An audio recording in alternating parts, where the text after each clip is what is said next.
Dickens has said you're under arrest for poetic licentiousness. Any relation, sir, to Loch Ness Monster? Officer, I confess for what it's worth, I scarce recall a monster being there at all. No, sir, you have misunderstood. The monster's in this neighbourhood. I'd say it's you, up to no good. What the Phuket? You're in a mood. I'm arresting you, James Shroud, for the murder of a whole crowd. I'll give you a kicking Dickens. Go ahead, sir, I'm not chicken. And so they fought like beasts in heat through the night until one was beat. They'd spit, scratch, yelp, claw, and bitten like lions, tigers and other kittens, with grabs of hair, schlong and testicles, moves they'd no doubt learned from clawed balls. Bruised and blooded indeed they were. They rolled around, a couple of curs. Wishing she had got there quicker. Heavens to Betsy, cried the vicar. Well, I never, said the doctor. Stop, vicar, or I'll defrock you. She ran because she didn't understand. She thought defrock meant underhand. She disappeared over horizon, shouting loudly, Kiri Ellison. She tripped and fell into the moat, but she could neither swim nor float. When the news was spread back to town, everybody came to watch her drown. Both the fighters were jailed at night for breach of the peace and their fight. The judge looked out as he did travel, opened his trunk and threw his gavel. It hit the lead horse on the head. Coach overturned. They were left for dead. A cable was sent by telegram. Sue read it, and away they ran, sending smoke signals to attack. Vicar was drowning on her back. They're doing what they'd been taught to, didn't dare mess with runaround Sue. The deputies in hot pursuit, but the Sioux could not give a hoot. Maybe a yelp or shriek or two. Deputy didn't know what to do. Around in circles he'd then ride, 'cause he couldn't see a place to hide. Meanwhile, God saved the vicar's life, sent her a dozen hunting knives. She ran off making straight for jail with the knives in a bucket pail. My God, she cried, look at that beast, standing to attention due east. Sue said, thank you kindly, vicar, other male Sioux are much bigger. She said, I meant your Grand Prix horse. I think it expects intercourse. He looked down at the horse, so stiff.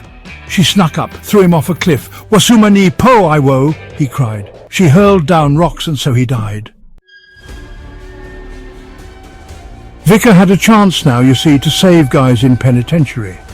She sprung the fighters out of jail, but their ride was to no avail. As the fierce Sioux had long since gone, only thing they saw there was the dawn. No tomahawks, no thunderbirds. All they'd left was the stench of turds. What a crap way to end a day, said Dickens in abject dismay. We rode 10 miles or more for what? Not a single bird, they've all been shot. The doctor rode in from their left, looking drawn, pale, haggard, bereft. Dickens said, what should we do now? The doctor replied, go kill a cow. Oh, what exactly for? Dickens inquired. Doc said, we cook it with a fire. Would you rather starve, die of thirst, said Doc. He knew they had no hearse. Off rode Dickens and cavalry for food and female company. The Sioux out of nowhere arrived. No body, but Dickens survived. He rode off, glad to be alive. Dark of night did cover his hide. Eventually his lamp did flicker. Who did he see but the vicar? He cried out loud, well, thank the Lord, I was really getting so bored. Vicar said grace before she ate. 'Twas a meal she'd never forget. They both ate like pigs in blankets, drank all the wine. What a banquet. Suddenly beer goggles did present, yet totally by accident. 9 months later they had a son half Sioux, so away Dickens ran. The vicar looked after boy Sioux, gave him a name that he'd respond to. So, story of a boy named Sioux went all over. What could he do? He had to get tough or he'd die. He learned himself never to cry. A warrior spirit, true he had, just like Sitting Bullock's his dad. He fought all comers for miles round, used his fighting skills pound for pound. He sure weren't no gentleman Sioux, grounding and pounding's all he knew. Till one day he met a strange man, taught him all the ways of Japan. Sent him to bed, Geisha Sara, but he went a little too far. So in disgrace he took his leave, upon reflecting he did grieve. Sarah, dear Sarah, I so long for your sweet kiss. I did you wrong. I am so sorry, my Sarah. Tried to prove I was no Jaffa. Can you forgive me so contrite as I make my way to Klondike? Pray for me, Sarah, if you can. I cannot return to Japan. With that he was cut by a knife. An arrow then struck, took his life. As for the vicar, she did pay for brothels with rolls in the hay. Dickens went then across the pond, where he married a pretty blonde. Doctor became a transsexual, the first gal with no collateral.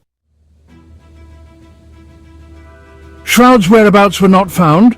Rumour has it he went to ground.